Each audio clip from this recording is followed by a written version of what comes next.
That's erase all the hate. Erase the hate. Show is about performers, about art. This is a show about the roots of hatred. Boom, bigot! Everybody hates somebody! I never say hate, ever. And I just hate. I hate I hate you. I hate when you fall. I know what I really hate. I hate church. I hate Stereotypes. I hate to be hated. I hate to be underestimated. I don't like to be rejected. I hate that. Everybody, stop. Just erase the hate. Erase the hate. Erase the hate. Time to end a disease called hate. It just takes one. That's my erase the hate.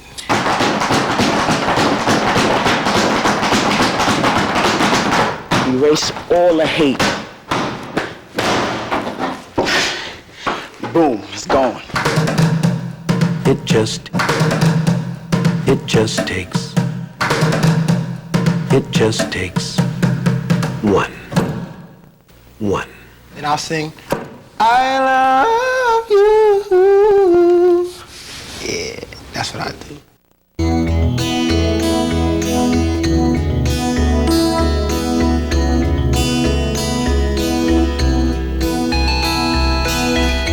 It just takes one to stand and fight for what we all know is right.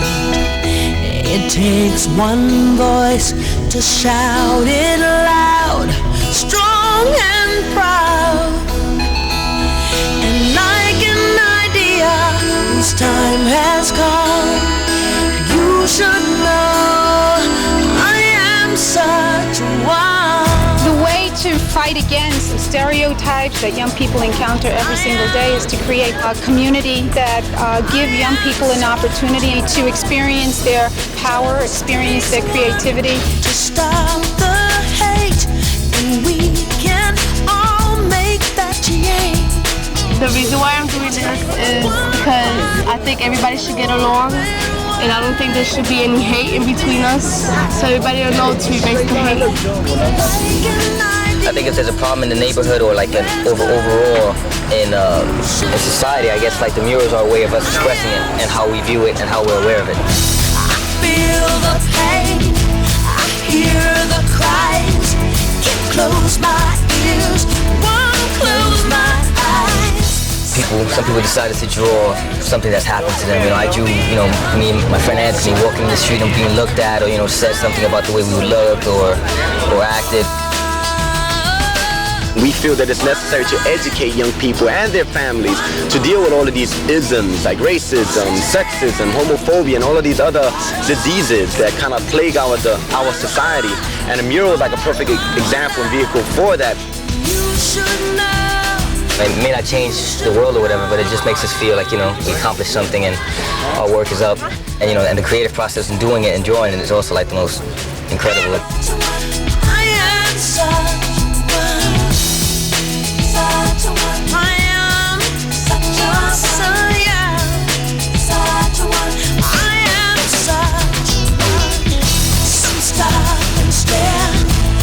Close their eyes, don't see you there, don't hear your cries. Somebody cares what you become, world will know. I am such. I think the arts are probably the most powerful way to get messages across.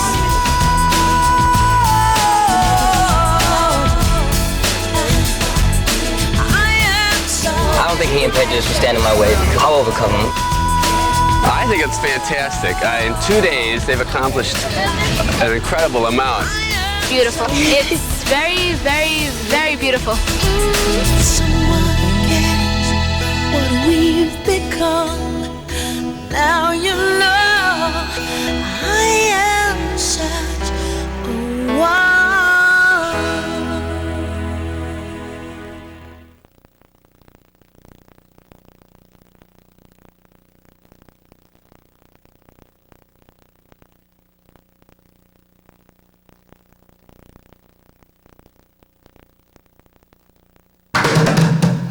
It just takes one.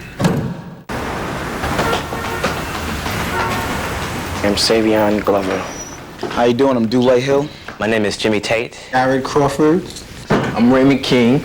I represent the noise and the funk in the Broadway musical, bringing the noise, bringing the funk. The world's filled with so much hate. There's so many things to explain, so I don't know where to start from. It's like, so much, too much. In my everyday life, things are coming against you because it's just who you are. People just, you know, automatically make prejudgments without any kind of real knowledge about what kind of person. That's just frustrating, you know. I mean, that's where you just want to like grab somebody and just, you know, and just. I found it a good way to vent anger, you know, tap, you know, if you're frustrated. I mean, you know, you just. How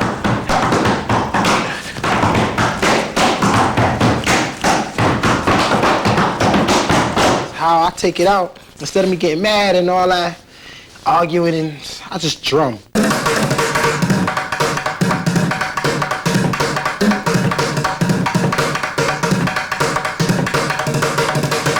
Experience I've had where someone judged me without knowing me.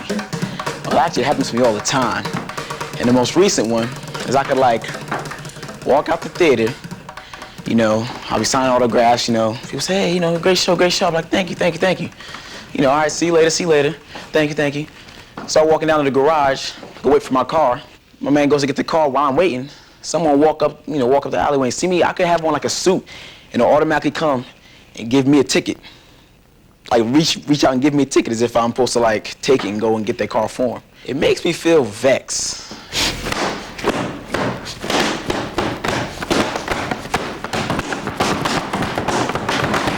I can't understand why you would come up there and just automatically assume that just because you see it, like I'm a young brother, why I can't be there waiting for a car. I get very angry when I hear, like when I see people just like look at something at face value instead of just like expanding their mind. They just go what they know or what they assume.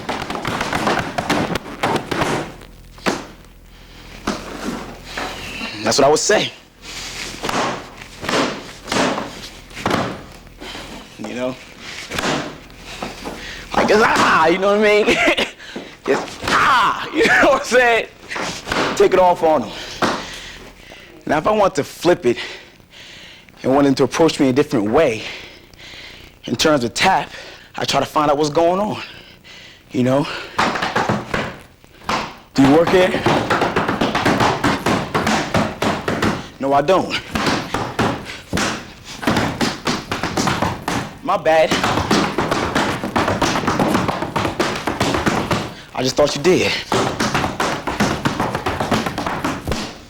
It's like that. That's what I would say. I can remember several times, you know, going into like a supermarket. Not only are they watching you from the little bubble cameras, you know, they're watching you there, you know what I mean?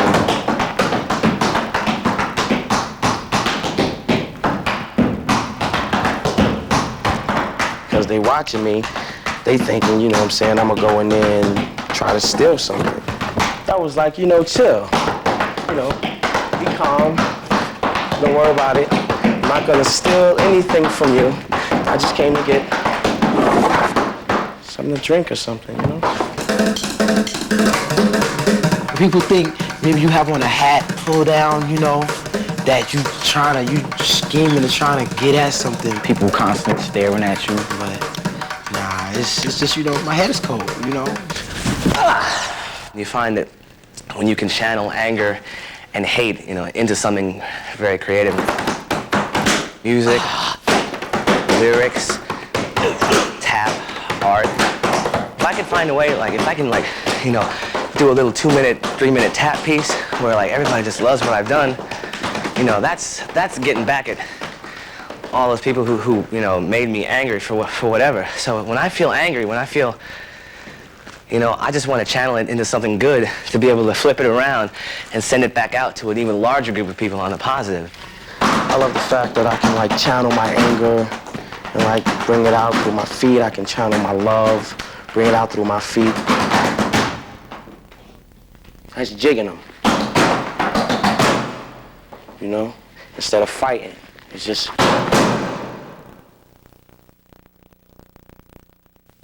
Every time I can't catch a cab, every time a nervous woman grabs her bag, every time someone sees my physicality, they know not of my reality. Who I be, who I am, in my spirit, my heart. Let's start. Art is for the powered and the privileged. How many of you agree? How many of you are racist, sexist, homophobic? Come on, raise your hands. You have the power to. This world gives you the power to. When you walk into a room, people stop and notice. So come on, raise your hands. I am 5'9", 187 pounds, loud, a lesbian. How many of you want to leave the room? Not afraid to walk the streets at night, not claustrophobic, sometimes naive, sometimes moody, a Trinidadian, most comfortable bare feet, in love with my two sisters, a youth organizer, 21 years old, ready for change. How many of you want to leave the room? Come on, raise your hands.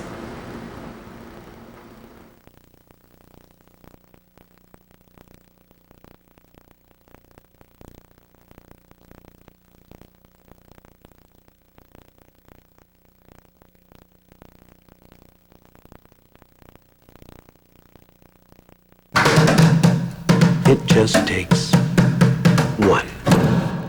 During the 1994 World Cup soccer match between Colombia and the United States, the Colombian player Andrés Escobar accidentally kicked the ball into his own goal, scoring a goal for the United States. As a result, Colombia lost the game and was eliminated from the World Cup competition.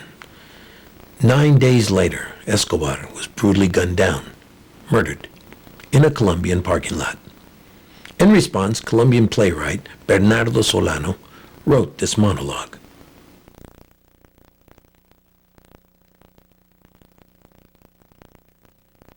And there in that dark Colombian parking lot, they shot him. Thanks for scoring the goal for the U.S., and here's a bullet for your trouble. Goal! Boom! Goal! Boom! Goal! Boom, boom, boom, bang, bang, die. How many bullets is it going to take before we stop doing this? But this time we've done it in front of the whole world. Guy from Colombia whose only crime was to play a sport for his country. Now, I was asked to write a short play about hate, but play is the last thing I feel like doing. I'd rather just sit here and talk to you for a couple of minutes if you don't mind. Let me tell you about what happened to me in the 9th grade. It was my first year in high school, and we had just moved to the suburbs. There were maybe a few dozen ethnic students in the whole school. It's a Saturday, and I'm at a football game. I go inside the school to get a drink of water, and I'm standing at the water fountain. A much larger Anglo kid walks right up to me and asks me what I would do if he hit me in the face. Now, I consider running for a moment, but for some reason that doesn't seem like a good idea. I guess I could kick him in the nuts and then run, but that doesn't seem so smart either. A big part of me wants to ask him who the hell he thinks I am. I mean, what did I do to deserve the random act of violence I see fast approaching? Another option comes to mind. Scream. Scream your head off and then run. Now, I don't know why I keep coming back to the running thing, but I keep telling myself that's not the solution. Well, time's about up. My 3 seconds have become 4, and my tormentor's waiting for an answer. Finally, I come up with the only possible answer. Nothing. That's what I say to him. I would do nothing. And with no further delay, he winds up and delivers a freckled fist right between my eyes. Now my head snaps back and my vision blurs, and I stand there motionless. I neither hit back, nor do I run, nor do I cry. He's surprised. And to cover his surprise, he laughs a quick, "You're crazy," kind of laugh, and saunters off, and I'm still standing there. I'm not done yet. My brother and I used to react to certain foods with some amount of disdain. We'd say, "Ugh, I hate lima beans." The same with TV shows like, "Ugh, I hate Bonanza." Anyway, one time I let loose one of my I hate tirades, and my father happened to be within earshot. He rushed up to me and told me with a kind of urgency I'd never heard in his voice. He said to me, "No vayas a decir esa palabra. Don't ever say hate. Ever." That was it. End of lecture. But I never forgot it. So when I found myself some years later standing there at that water fountain with my face punched in, I didn't hate the owner of the freckled fist. I couldn't. I couldn't find it within me. I couldn't hate him. I wonder what was going through the mind of the soccer player as he was being shot in that parking lot. And for some strange reason, I find myself hoping that he didn't hate his killers at that moment. And I hope you don't think we all commit such acts of violence. And then I wonder how many of us have found ourselves standing in front of a water fountain with our faces smashed in. How many of us are still standing there?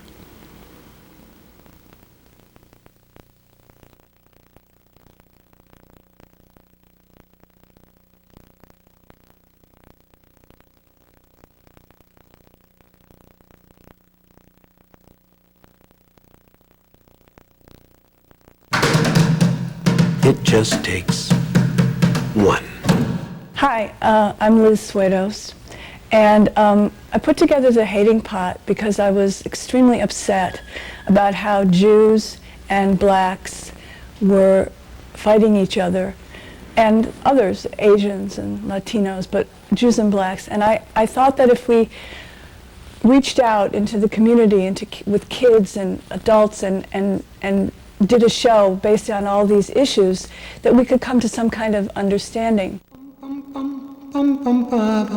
We are now a choir. We are going to sing a Yiddish song that children sang in the Warsaw Ghetto before the Nazis shot them. We're going to sing now.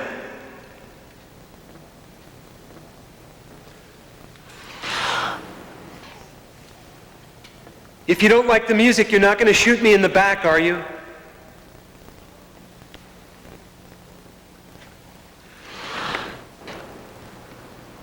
You see, if you're a certain race or religion, you can get killed for a song.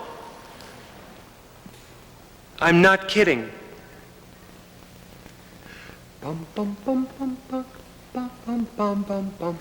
Häuf in Pripyat brennt der Feuer und der Stub ist heiß und der Rebbe lernt kleine Kinder lacht der Aleph Beis und der Rebbe lernt kleine Kinder lacht der Aleph Beis.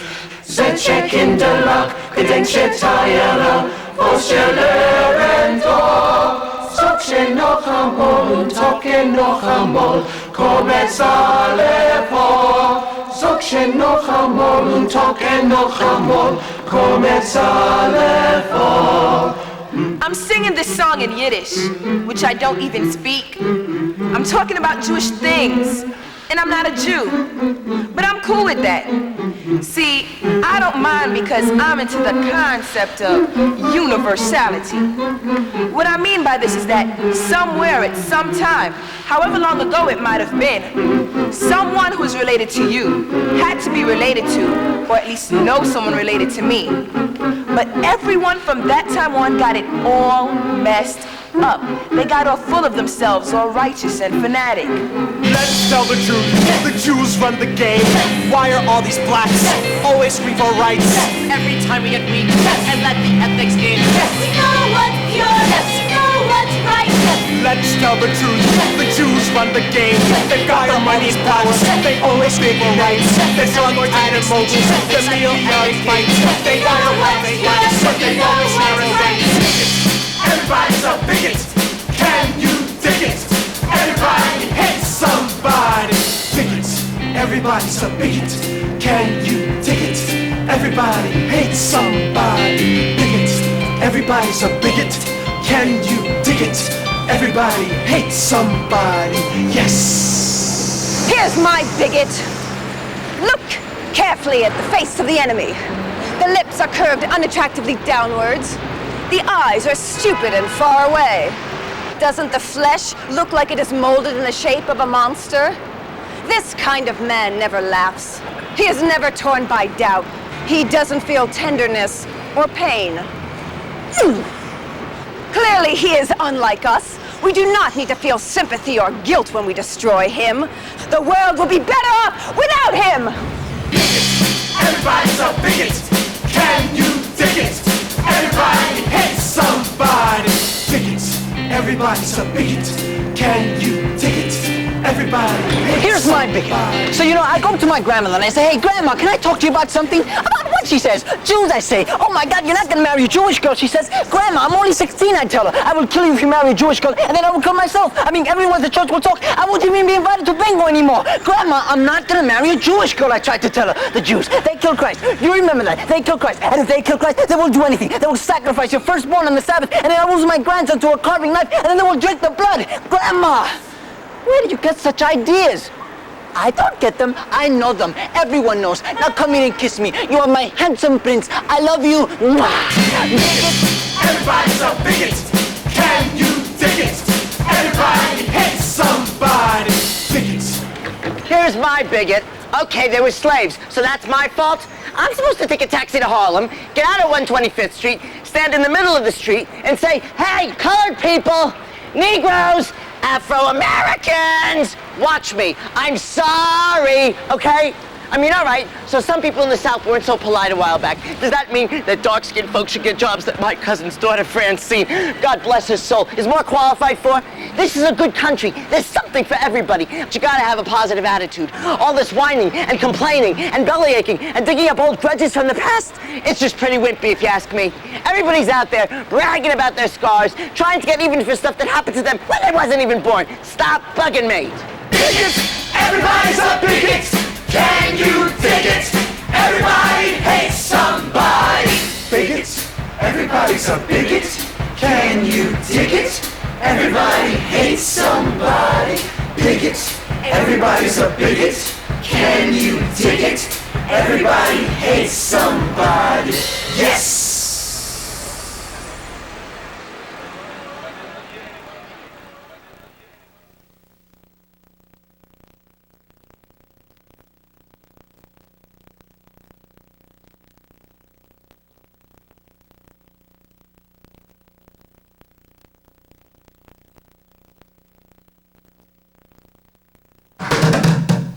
It just takes one. My name is Marley Matlin. I'm an actress who happens to be deaf, a mother of a girl who's 7 months old, and a wife. And I became deaf when I was 18 months old. We lived in a suburb where there were lots of kids in the neighborhood. And a lot of times I was made fun of because I was deaf. Because I used my hands to talk, and I spoke, even though I didn't speak just like everybody else, just like the hearing children, it sounded funny to them. And I always wanted to be the leader. I always wanted to be the pitcher or the, just the one there to play with the kids. And there were a lot of times where I had to fight for my independence, and I had to fight for my right to be where I wanted to be.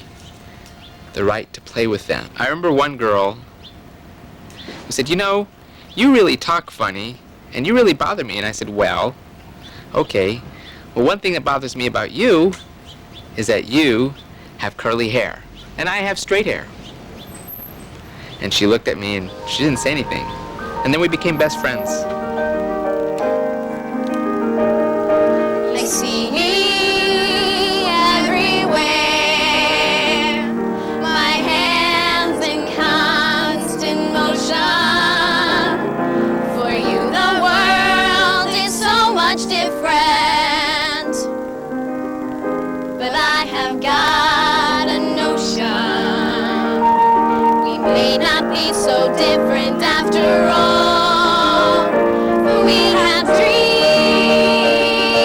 to sign, and we have tales to tell. And if you use your eyes to listen, you'll find you'll hear me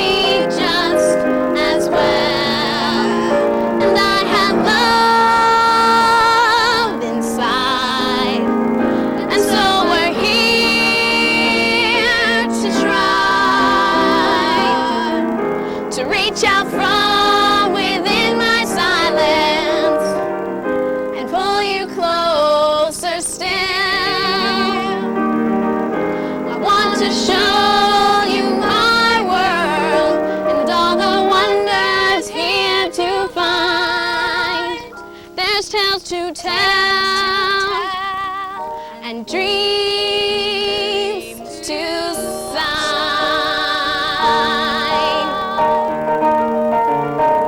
I want to show you our world and all the wonders here to find. There's tales to tell and dreams to sign.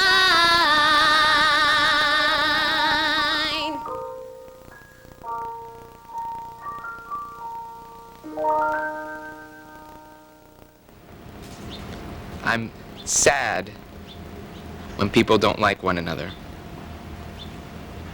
It's sad to me. Life is too short. We're all here on the same planet. It's understandable that you don't want to be with somebody, that's your right. But to hate that person is a different story. No one is better than another person. No one is perfect. So, Neil, what do you prefer to be called? Handicapped? No. Different? No. Special? No. Spunky? No. Crippled? Crap. What?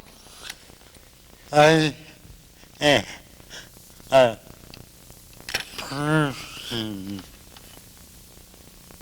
You're a person? Yeah. Oh.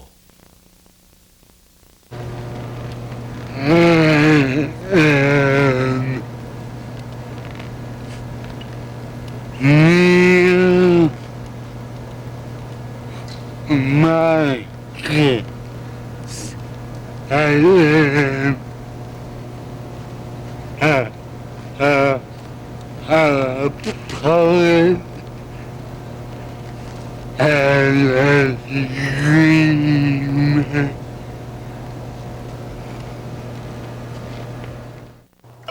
Hi?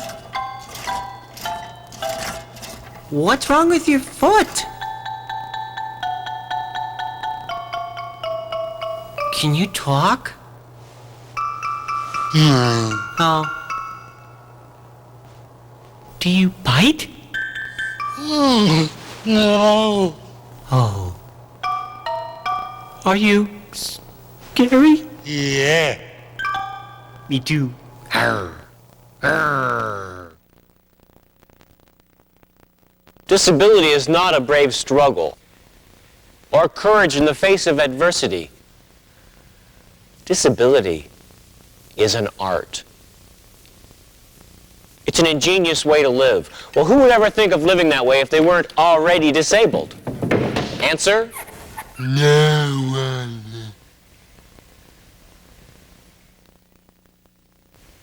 When you walk into a room full of people, and there's a disabled person in that room, and she scares you, or he makes you want to avoid him, or she mystifies you, or you just want to reach out and help, but you don't know how. Well, when this happens, you are on the cutting edge of liberation.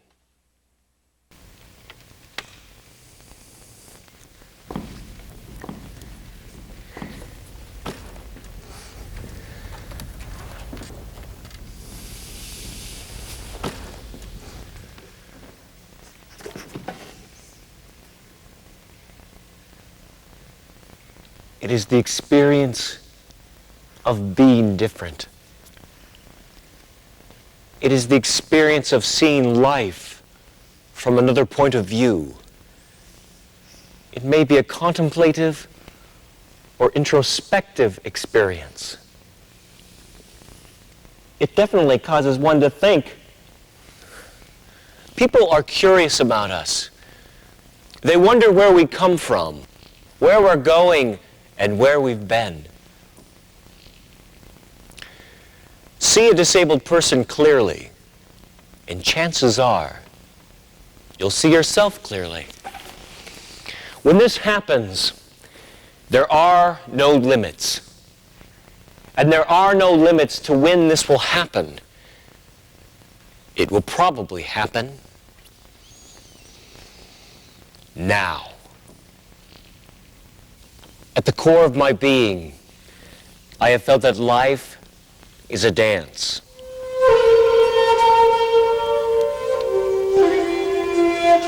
That my life is a dance.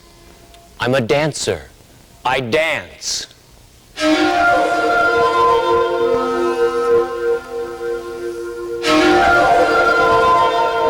Knowing this has given me a great sense of pride.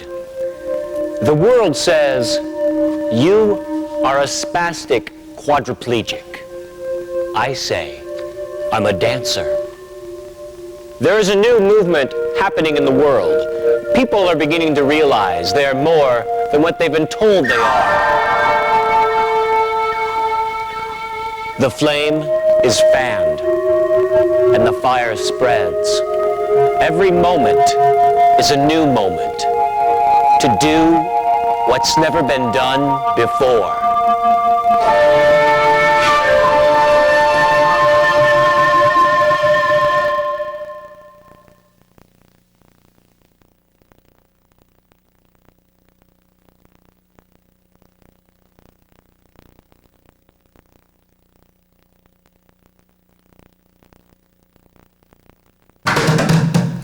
It just takes one. When someone's mean you have to make friends with them. Tried to talk it over, and then that works. Sorry, and I. Once you say something, you cut somebody out, or you might be sorry, but really it's too late to say I'm sorry because you said it. There's a woman who owns a yarn shop, a wool shop near my house, and she would say things to me like, "Oh, so how have you been, you little shit? How, what's happening with you?" I just sort of let it roll off me until she looked at me and said, "So, what's going on, Buckwheato? What's happening? What's happening, Buckwheato?" When she said that, I was so stunned. I think I just ignored what she said to me and then just made my purchase. But I left the store that day, and the whole day into the evening, it was just eating at me that she said that to me. I don't think she did it maliciously. I think she just did it to, I don't know what she was thinking, but the next day I went back into the store and I told her how what she said hurt me. And she was extremely apologetic, and she said, "Oh, Saida, you're one of my favorite customers. I really didn't mean to offend you." And she said, "I say that to all my friends." I said, "Well, don't, because it's not good. It's not hip, it's not cool, it's not, we're not bonding. That just wasn't nice. It wasn't something that you should ever repeat again," I told her. And then, like I am now, my eyes betrayed me and I just started crying. And she started crying. And unfortunately, I'll never go back to her store again, but I think I taught her something.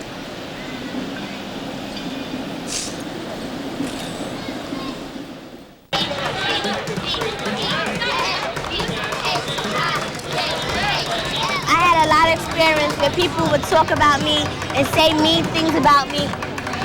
Like, go sit down somewhere else because you don't belong over here with us because we cool and you're not. Or I'm popular and you're not. Or you're ugly, I'm cute. In this society, the ideal was blonde, blue-eyed, straight nose, pale skin. And the paler your skin, the better it was supposed to be. The straighter your hair, the better it was supposed to be. The thinner your nose, the better it was supposed to be. I just finally came to terms with, my hair in my adult life because it was a torment for me in my childhood. And I think the advantage that these little girls have is they love their curly hair. They love their dreadlocks. They love their naps. My hair is like curly hair. Fuzzy, curly. Nappy, and they call the Redlocks.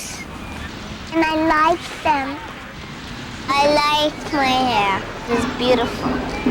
My hope for nappy head is to just express an opinion that nappy hair is not bad, it's not wrong, it's just different. I have to brush and I say, ow, ow, ow.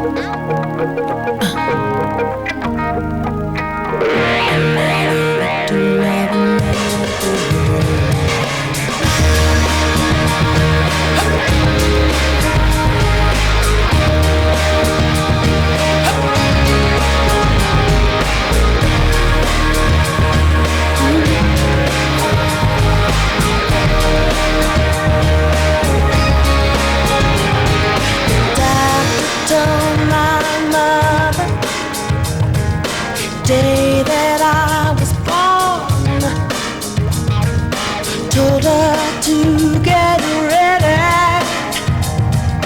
told her to be the one, and he said, you got something special,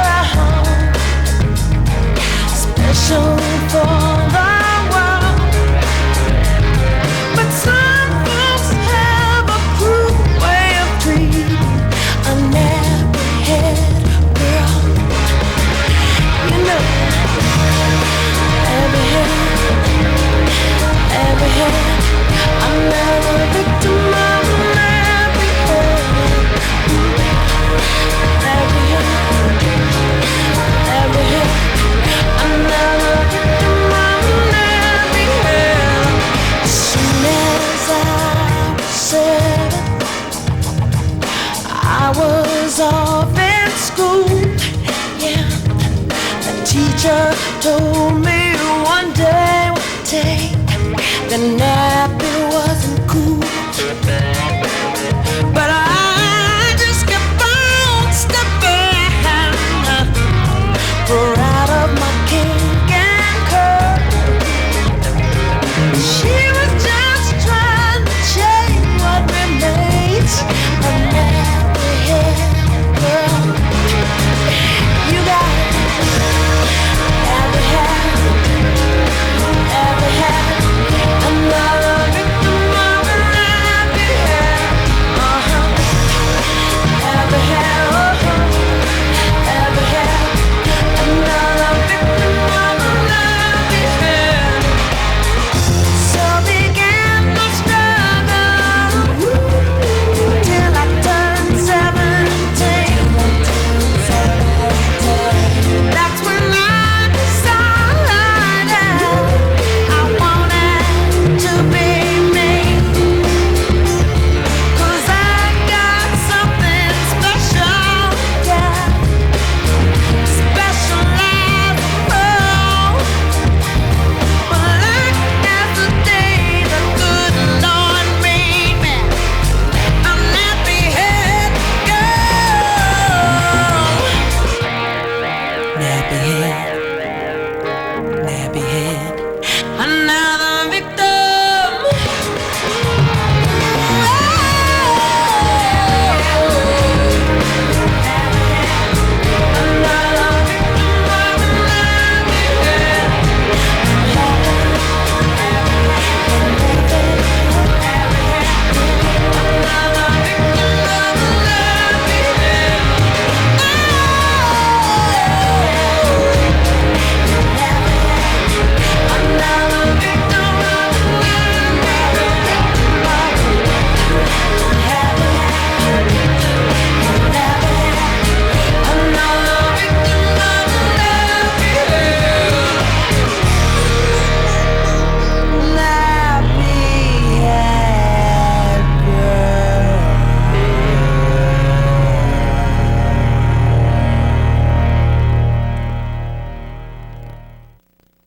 I love my mom. I love flowers and trees, plants, grass. I love a lot of things, you know. I love life. I love New York on a day like this. I love the fact of everyone just being cool, you know what I'm saying? Just marinating, like, yo, just love, everything's love. know what I'm saying? I love life. I love people. I love to be happy. It don't matter what language they speak. It don't matter what your skin color is. It don't matter what clothes, dress code you have. None of that is an issue. It's all one love. Even if someone did hate me when I was a child or whatever, I don't dwell on it in my mind, you know? We try not to hate. I mean, it gets you all riled up. You're trying to just wipe it from your mind. What do I love? I love my family, you know? I love my family and my son. I love my mother. I love my wife and kids and all my family. I love my newborn daughter. I love my husband. I love acting because that's one dream that I've always had growing up. I love doing that. That's like what it's really all about. You know, if we instill ourselves with great passions, great feelings of love, we can conquer anything.